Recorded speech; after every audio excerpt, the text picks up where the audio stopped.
I'd like to welcome everybody today as you're populating the room.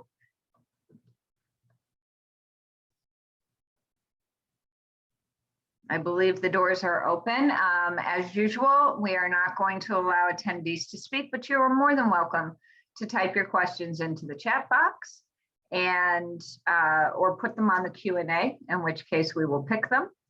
And I'd like to introduce to you today, Kris Maric and Kris.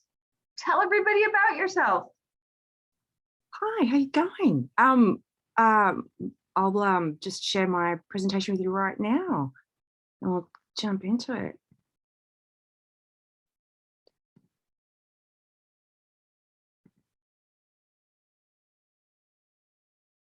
Great. Is that all right? Can you see that all right, Wendy?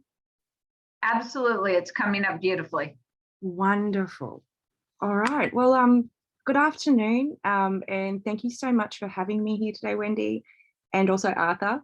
And thank you all for taking the time to listen to my presentation today. My name is Kris Maric, and I'm the CEO of Fika Entertainment, a technology spin-out company from Deakin University's Deakin Motion.Lab, which was established in 2006. Fika is all about revolutionizing storytelling with real-time virtual production services and solutions. We currently have about 1.5 million booked in committed revenue, plus 15 million of qualified sales leads in our pipeline. And to date, we've quoted about over 100 million in jobs. And we've previously received 1.8 mil in spin-out commercialization funding, and we've raised about 500K via a con note late last year. And we're now raising a seed round of about 3 million Australian, which is about 2.2 million US. Okay, so the problem with the production of animation, visual effects, and other creative digital experiences like AR, VR, and social media content are well known. Producing quality content of this nature can be a very manual, laborious, and/or expensive process to produce. And consumers these days want to be actively delivered new high-quality animation, TV shows, and films. Plus, they are constantly on the hunt for exciting and new digital experiences online, even from the most favorite brands like Barbie, Lego, Game of Thrones, or even Bluey.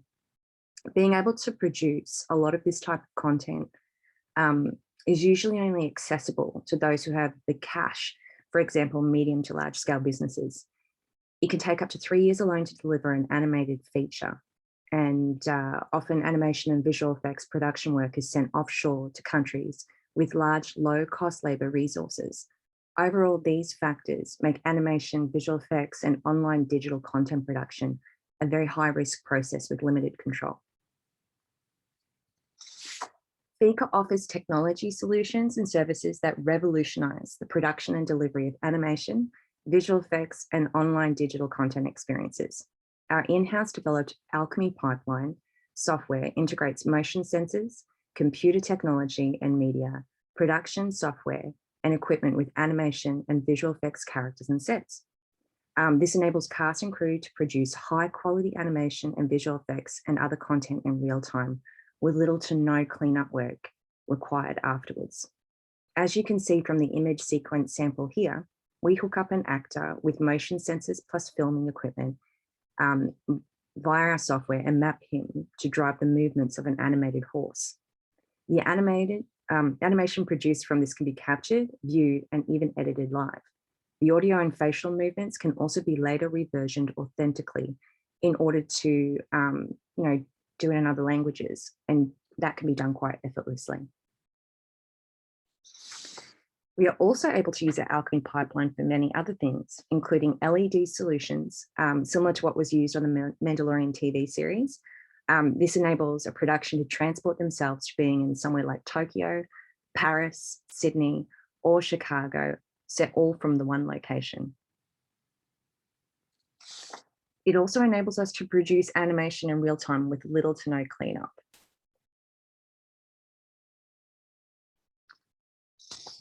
And it also enables us to generate other digital themed activations and immersive experiences very rapidly. So overall, once we have a brand or IP assets in kind of ingested in our solution. For example, Lego characters and sets. We're also able to quickly and cost effectively produce a range of other brand experiences for the client, like short form video on TikTok and YouTube, social media posts, games, like Roblox, which is quite popular with a lot of our clients at the moment, apps, and even theme park style activations. What's unique about our technology is that it re-engineers the animation and visual effects production process to enable high quality content to be delivered faster and cheaper and with more upfront transparent control.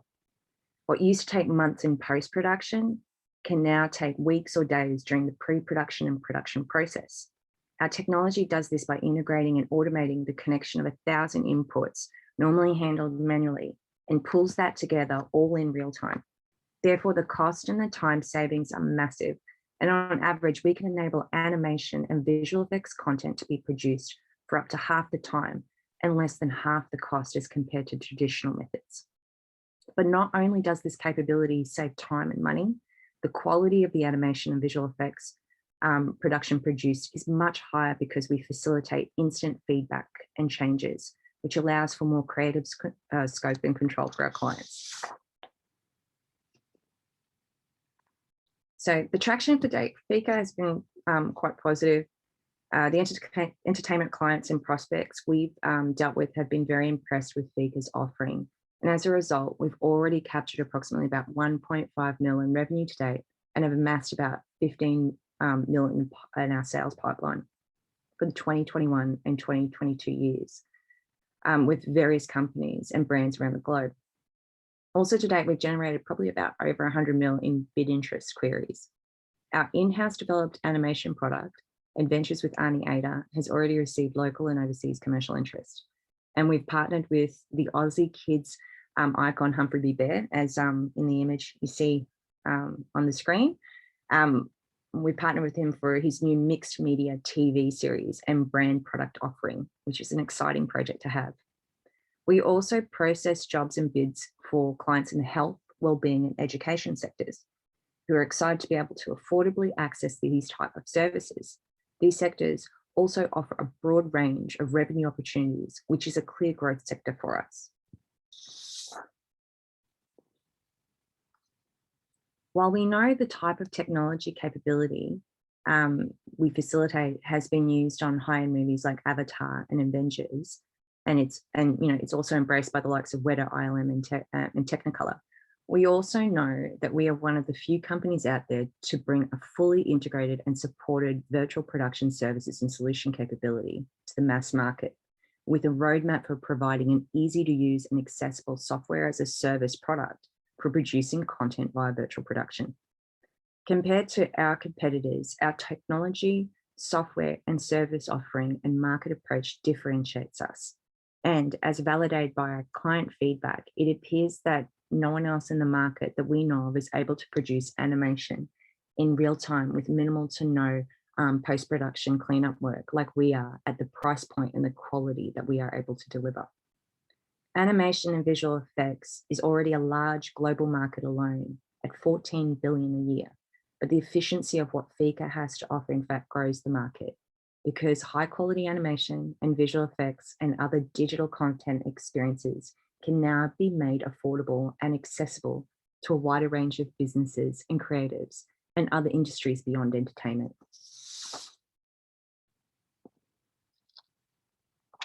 So here's a few examples of Fika's ability to service a broad range of product applications. Fika has not only delivered high-end advertisements for companies like Cricket Australia, Quilton, Tui's, Abbott's Bakery, and Toyota, but we've also delivered animation for Coolabye and the BBC, and mocap animation work for popular games like Rugby League Live. Our technology has produced apps like the Vox Lumen 360 experience and the Cancer Patient Care app for the Peter Mac Foundation, which is now going through clinical trials. And we've just been told that they want to actually roll out that as a next phase application as well, which is very exciting. And we've also produced VR training for Dementia Australia. When it comes to long form content, We've completed visual effects, motion capture for feature films like I, Frankenstein, and animation production for the ABC TV series, Mini Beast Heroes. We also have other exciting new work in the pipeline that we're actually in negotiations with and contracting at the moment, which is with companies like E1 Hasbro, also Head Start Toys, and other great global clients as well. Suffice to say, the affordable pricing of our technology opens up the realm of possibilities to use cases you wouldn't normally think of. And it also allows brands to come back again and again to reuse their assets that are actually sitting in our system, so they can just quickly spin out and produce new content or experiences quickly and cost effectively with our support. So hence in the past 18 months, we've been working with a range of very well-known brands, including the ABC, E1 Hasbro, Head Start Toys, Cooler by BBC, and even Village Roadshow. We are also partnering with educational institutions like TAFE here in Australia to deliver micro-credentialing on all aspects of virtual production, which will enable us to upskill and reskill new and existing screen practitioners.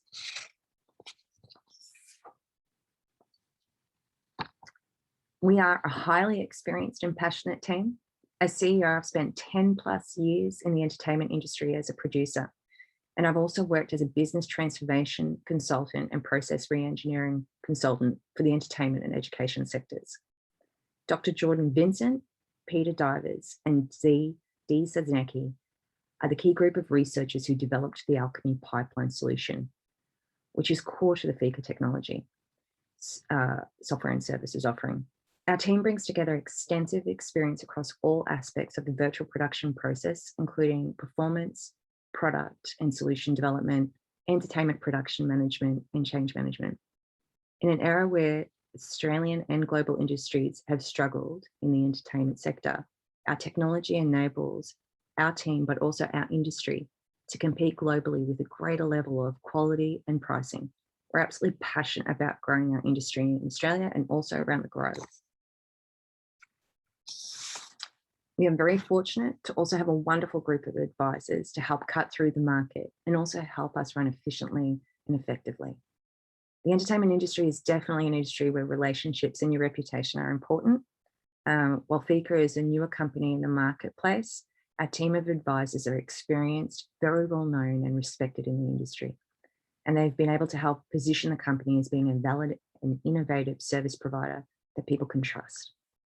They have a broad network and a range of experience that spans working with and for major Australian and global companies and brands, including Fox, Channel 9, Hi-5, Bluey, ITV, News Corp, Nat Geo, Turner, Disney, and more.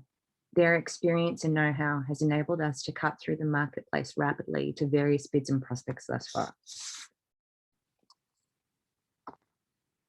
While the impact of COVID has been difficult overall for the global economy, there are segments which have gone up.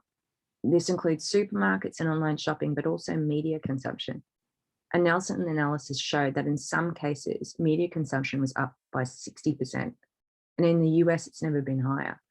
With people feeling more restricted and or stuck at home, they're consuming more media than ever before. And media consumption is literally at a historic high. And funnily enough, for us at Fika, we've been inundated with contract bid requests. We're busier than ever in handling sales queries. As I mentioned before, Fika can enable animation, visual effects, and other digital content to be produced in up to half the time and for less than half the cost as compared to using traditional methods offered by our competitors out there. I genuinely think that we're one of the best positioned virtual production technology solution and services companies out there, for reasons being that our core business is and always has been dedicated to virtual production since the inception of Deakin Motion.Lab in 2006. We are also purposefully designed to be a lean and agile outfit who's poised to grow our market share and reputation during this challenging time. From a financial perspective, we're on track to grow significantly our revenue this year and the next with a 15 million qualified sales lead pipeline for the 2021 and 2022 years. We have an average contract bid size of usually about 780K, but that, that seems to be increasing. and a profit margin of 24% on average. And that's kind of really a target minimum for us. We have an agile and responsive setup, which we've been able to leverage during times of changing consumption patterns, and as per what we're experiencing with the COVID-19 environment. What has been clear through this time is that we're very able to expand our global presence and still deliver work with minimal impact on our capability and operations. Overall, this current climate has definitely offered an opportunity for Fika to grow, but funding is being sought to escalate that growth. I believe we have a great opportunity to go on the offensive during this time period. So we're currently seeking our 3 million seed to continue building our pipeline of contracts and beyond, and are targeting the use of funds to increase operational runway, plus accelerate our R&D and CapEx roadmaps to grow sales during this high demand period. It would be great to talk further about investment interest in Fika with any of you, and also any referrals to potential new partners or clients you may wish to discuss about. Okay, so thank you so much, Wendy, and also Arthur, and all of you for letting me share this presentation with you and this opportunity with you. I'm Kris Maric. I'm from Fika Entertainment, and we love helping everyone revolutionize their storytelling with real-time virtual production solutions and services. Thank you. That was fantastic. Anybody who would like to type in a question, you're more than welcome to, but I have a question because I know you and I were discussing before we did the webinar that I have a lot of friends in the gaming industry and CG and all of that. So on a typical video game, and I know that's facetious because it depends on the type of video game, but if a video game, if their animation cost was $1 million, what would this save them? Oh, we can save up to a minimum half. Like that's quite easy. And also, like if you're continuing on to producing other games, like a series of games, you'll end up getting the benefit of having those assets, you know, and characters and sets sitting in our system already, which we would have set up, and then you'll be able to amortize that into future seasons or future gaming products. So yeah, about 50% we're noticing is the saving. And also the speed, like that's actually what blew my mind, is the speed in which you can actually turn around, you know, really high quality animation within that game. We have a question from one of the attendees is, do you also support 2D anime productions, which is a huge and growing market? Oh, you're excited. That must mean yes. This is a great question. And it's interesting when I initially came into the company, I was looking at, you know, the company was very strong in 3D. That's where it built its base of its pipeline technology off the back of that. But when we started engaging the market, you know, we noticed that you have to be responsive to 2D. You know, 2D is always going to be around. I think it's like an enjoyable aesthetic. But we also found that there was this demand definitely for 2.5D and manga. And so actually on our, we've recently about to launch our 2.5D pipeline demo for Little Remu, and it shows you how we were able to utilize our technology to do 2.5D now. So yes, very exciting, and yes, we can, and it looks great. But one thing I want to add to that as well is what we're able to do is not just give you that look, we're also able to do really cool stuff that normally I think in production you kind of, for 2D, you don't normally do because it costs too much. Things like fighting sequences or dance sequences, they're usually more highly involved, require more effort. They're things that natively we can do with ease. Fantastic. And that first slide you showed with the horse, how you got the expression from, so I have children. So I've seen Spirit, I've had to see Rapunzel 100 times. And I guess it didn't occur to me that they were making those visuals from humans to make animals look, you know, I don't know, human, but that was really interesting. One thing I wanted to ask you, because I kind of grew up in the age where Disney was like, oh, we do each slide by hand, and that's why it takes 7 years for each, you know, movie. I'm assuming they're not doing any of that anymore, and they do it like you do, but not as efficiently or as cheaply.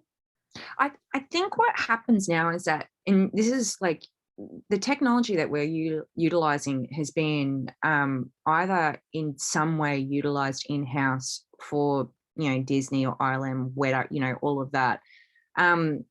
What it is that what we try to do with our solution is it's meant to be an overall solution that anyone can use. It's not something that necessarily what these other companies, big companies use is a very customized pipeline for each job. That's what they'll do. They'll build their software pipeline that's full on to get a really high grade, an awesome result.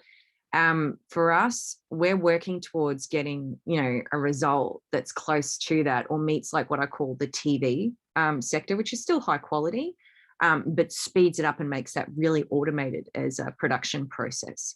So yeah, we're kind of in the same pool, but we're not targeting like, ILM and Disney, they do amazing stuff. They are amazing, but we're not targeting their market share. And I remember someone saying to me going, but why aren't you? And I said, because there's a massive market that's the middle market, right? And it's dying and gagging for this type of solution. And there's great money in that. Yeah, there is. We're being asked, are you able to create programmatic art for NFT collectible projects? Oh man, the NFT stuff, that's pretty cool. And yes, so that is a definite on the development roadmap. I think NFTs make total sense as being an opportunity space. And we've already started exploring how we can transition our software to meet outputting that type of content. But it's not a hard figure out or solve to do. So yeah, we're definitely looking into that.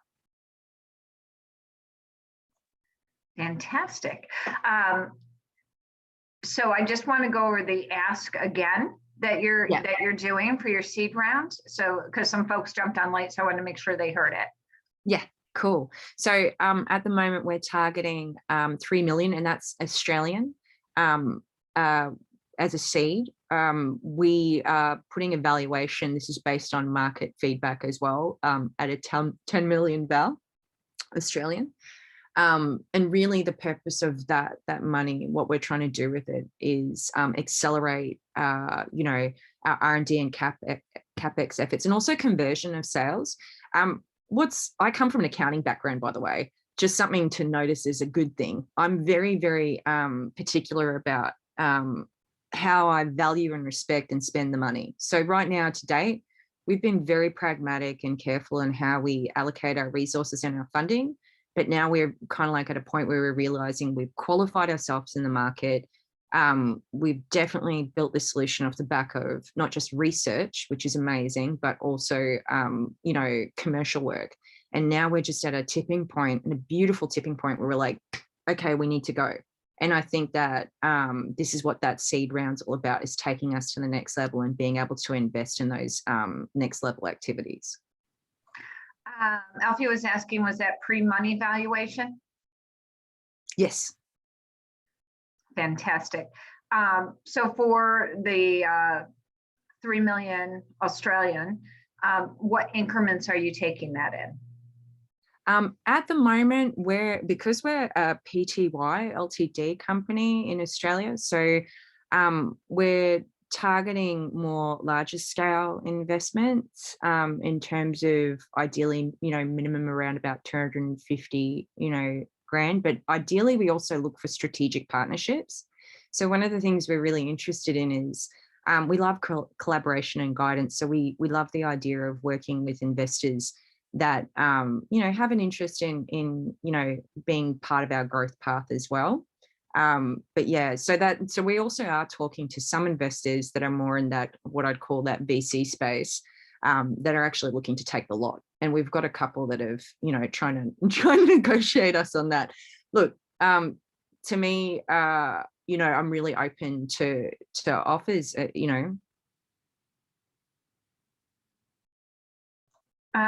So is this ordinary preferred equity convertible note? This is just ordinary equity or ordinary shares. Okay, Alfie, if that didn't answer it for you, please elaborate on the question a little bit. So again, I do know a lot of people, I know some producers, I know folks in the gaming industry, and I think, we've talked a lot about the costs. You take a big movie and even they break it down into parts, but even those parts, it's just so expensive. The games, and you wait years sometimes. I mean, kids are like, it's not coming out yet, because it just takes so long to get it going. So I know it's half the cost. Is it faster as well, considerably faster? Yeah, and that's what we're finding with some of the big major companies that we deal with that manage like brand IPs and things. One of the struggles that they're finding is even though they might have a big pocket of or bucket of cash, and they're financially lucrative companies, often what they're having to do is find really fast, responsive, and fresh ways to actually engage their loyal fans. They can't use things where they're rehashing old like TV series material, like, oh, let's go and play a repeat of that little piece of footage. Consumers are just getting too smart to that. But the thing is that when they're waiting for season 1 over here for Lego TV series and season 2, they have to create bridging content and engagement, right? And now they're wanting to also monetize that digitally as well. But they have very little, usually kind of limited funds to justify that. So and they have to do it fast. That's the other thing I've noticed as well. There's this just keen desire to get it fast. And that's where we've attracted so much interest, because our technology is about, knowing what you're going to get, knowing how much it costs is definitely controllable, and also knowing that it can happen very fast. So yeah, definitely consideration with the clients that we're dealing with. So one of our attendees said, I'm developing TV series and NFT game series, would love to connect and learn more, have access to media investors. So how do people, I know Arthur will send out an email to everybody who registered and attended, but what's the easiest way for them to get hold of you? Definitely via email, and I'll always jump on a Zoom quite happily with people. But yeah, it's good to grab an email and also get some high level points about who you are, and also, what are you, what's your interest and stuff, and any information you could provide. And what is your email address? Oh, sorry. It's Kris, so Kris .Maric, MARIC, at fikaent.com. So that's FIKAENT.com. Okay, so yes, correct. You got it. That was to Alfie. I assume you're good to go for everybody. So this is just fascinating, and I love this. I have to admit, I am a gamer. As my children turn 13, I still watch, a lot of the movies that they enjoy with them. You've already raised money. You've already had revenue, correct? Yeah, definitely. I think where we've gone is from being pre-revenue to ticking over to, now starting to really get a trickle through. So, and starting to really close in some of these deals and courtship arrangements, like dealing with some of these big brands. They're really keen on you, but virtual production is actually quite disruptive and quite new. And so there's quite a bit of noise in this space of people talking about, hey, I can do virtual production. What we're finding is that people are starting to more come to us going, hey, we've been dealing with other operators out there in the land, and we realize you're very real and you're very established. And also you've got a university that has a great partnership behind us. Like, I think we just represent, a great value, and integrity, and awesome capability, really. I think that's fantastic. Well, I'm sure everybody who needs to email, again, Arthur will put Kris in touch with everybody who registered and or attended the conference. You can reach it, and this will be on YouTube as well. But as long as we have just a little bit of time, And I know you're looking for strategic partnerships, but what would be a really good strategic partner for you? I think someone who understands how to advise and give wonderful thoughts about growing a business that also has a software as a service roadmap as well. I think that knowing how to understand how to grow something that is a startup, really, it's a mature startup, right? It's like to be honest, I couldn't count myself so lucky to be able to be chosen to actually run and develop this company. But I'm one of those people that absolutely thoroughly enjoys wonderful smarter guidance than me. So that's kind of what I really love in a strategic partner, someone that can actually be with us, not having to be too hands-on or onerous, don't need to be babysat, but someone who's receptive to offering their experienced into strategic insights, right? And what kind of clients, because you're in Australia, although Yeah. I'm sure like the rest of us, you're all over the place. I Yeah. certainly am, but what kind of clients are helpful to you as you're rev positive, so very mature startup. I don't know here they would even use the term startup, but I know. right. Once you're rev positive, people are so excited. So what kind of companies are you looking to connect with that could be potential clients? Well, traditionally, entertainment's obviously a natural one. I'm also interested in brand and IP companies.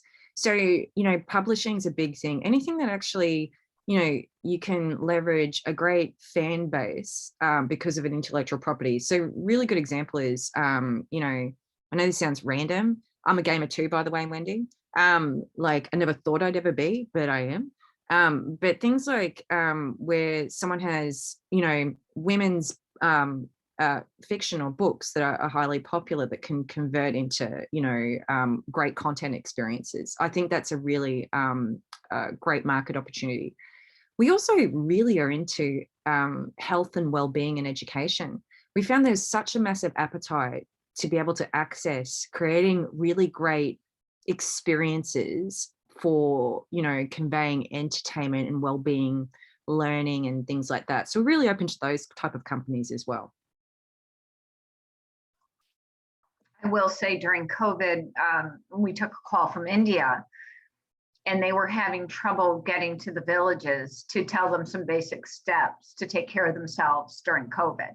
Yeah. How long should you wash your hands? When should you wear a mask? Who's it okay to be? And they just didn't have that. And there was talk there at the height of it of doing something, some kind of, animate it and show people doing what they should be doing. So Yeah.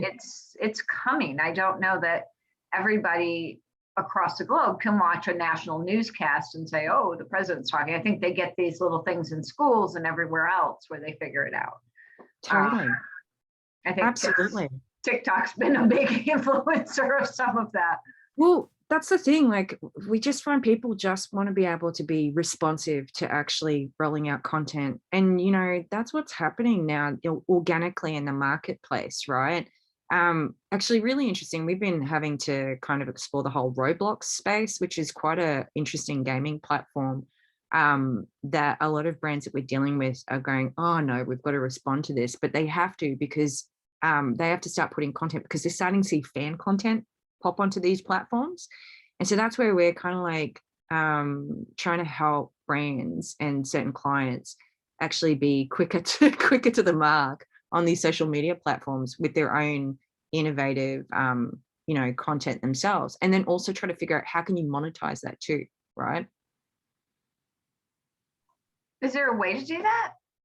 There is. Can you elaborate just a little bit? I think it's all about the integrated experience. So you kind of with Roblox it's kind of now becoming this really cool platform between Minecraft and Fortnite. That's the best way I can describe it, right? It's like a social gaming platform. I've But what's bought V-Bucks. I'm with you. I've had to pay a lot of V-Bucks. But you know what's really bizarre? This is while the age group target demo, I think is around about 8, right? It's actually now expanding or aging up. Like there's this great article recently where someone bought literally a 4,000 USD digital version of a Gucci bag, which was $1,000 USD, I think, more than the actual real version of it on Roblox. And you're like, 8-year-olds are not spending that kind of money. So and then we found out, we started discovering through because we have a bit of a internal research unit on opportunities, right? That supposedly there's a growing horror community on Roblox. So it's starting to age up, and I think Roblox has the ability to be monetized, but people don't know how to do that. So it's in-app kind of like purchases and things like that.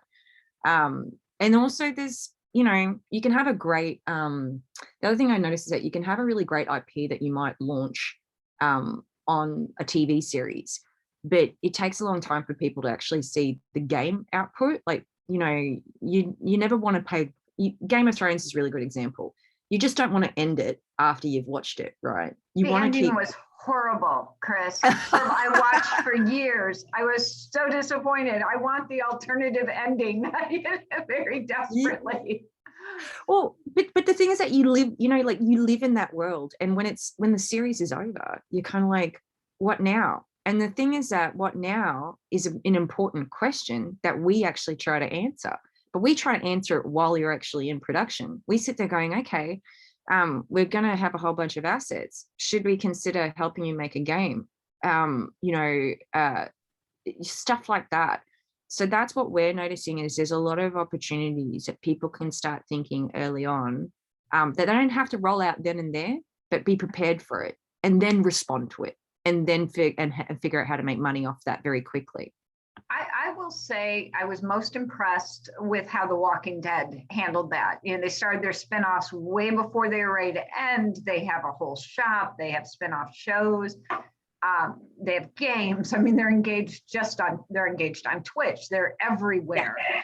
And it's going to be very sad when the original show ends, but it will be just a bump in the road because the other shows are building volume and have been for years. It's not one ends and the other starts. Which is what Game of Thrones is doing. It ended, then we had a game. They're teasing us in a couple of years, when I'm, probably too old to care, that we might have a spinoff series, And it's very frustrating to wait like that. Oh, totally. I think the other interesting thing to note, though, in relation to rolling out games and stuff, I think before, with the whole rollout of things like Netflix or global platforms, right? You're starting to see global monetization or certain types of, platforms, obviously in other areas. So it's not like Apple been doing it for ages, and many other vendors. But now it's becoming commonplace to be able to roll out a product, but it hit globally. And that's the same with gaming. And it's so fascinating when you start looking at the statistics of how quickly you can make money by simply enabling yourself to be unlocked to a global market.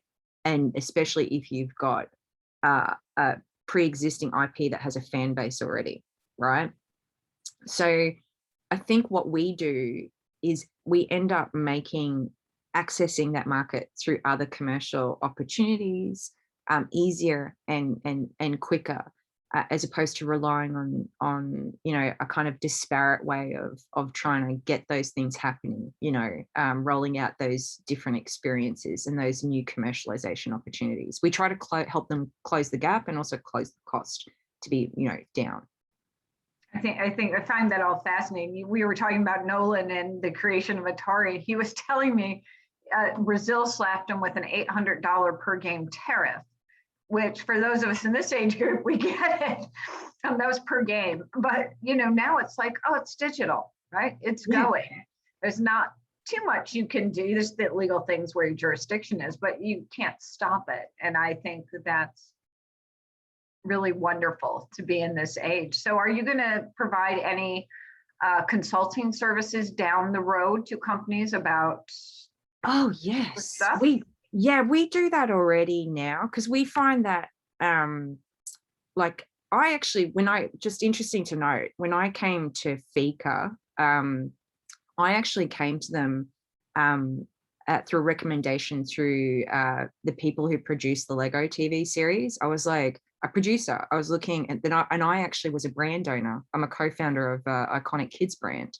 And so I was going through this process of seeing what was happening with virtual production technology, but like going, I can see what it's going to do for me, but how the heck do I do it? And who do I talk to that's qualified and experienced in this space? So what was weird was that I scoured the globe to try to find vendors that were not just knowledgeable about what was happening, but actually had some track record and experience, right? And that's how I came across Fika. And through that recommendation, through the Lego people who were like, hello, you've got someone in your backyard that's pretty awesome and amazing. They're great people, because they had worked with them as well. And yeah, so, you know, I kind of noticed that the fact that I was in that situation where I needed someone to guide me as to how do I best embrace virtual production? What does it really mean for me? So when we deal with clients, we kind of do the same. Like we sit there and go, okay, first of all, do you even need virtual production? Is that even the right thing? Like, I feel like you have a responsibility to figure out what's right, right? And you need to grow that trust and, you know, that understanding. And so we do that with all of our clients. We do a lot of comprehensive bids. We show them the schedule. We do process maps, and we really immerse them into an understanding of what is virtual production, how can you utilize it, how does it optimize your commercial opportunities, and that's what we do. That is fantastic. I'm fascinated by this. I'm going to use your email and follow up with you myself. But if anybody else, we're coming to the close in a couple minutes. So if you have any other questions, please don't hesitate to post them, because you have Kris live from very early hours over on the other side of the world. Yeah, thank God the lighting's good in here. Hey,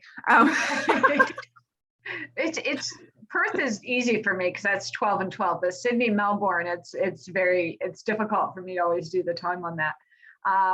So anybody who would like to do that, please feel free. And again, Arthur will send out a connection email so that you're able to connect back. So I just want to ask you in our last few minutes, what's next? What's next? This is moving at the lightest speed. Yeah. What are we going to be able to do next? Well, we'll put it this way, you know, it's almost like we've prepared all the building plans to build this awesome house that we're going to move into. Like, you know, this is where we're at. We're at a tipping point where we've been kind of, you know, jogging, and now we want to run. So that's what's next for us, is really to kind of take some of this wonderful, you know, seed investment and invest in some, you know, strategic efforts in, you know, taking us to the next commercial level, and also expanding the software capability and keeping up to date and being ahead of what is virtual production. So that's what's exciting for me. So I can't wait to close out this seed round. As you probably are all aware, it's always fun, you know, going out there and, you know, spruiking, and it takes up quite a bit of energy. And I want to redirect that to really being able to invest in, you know, cultivating and closing clients. So that's what's next for me. That is fantastic. So a reminder, finishing out the seed round, they already raised spin-off capital.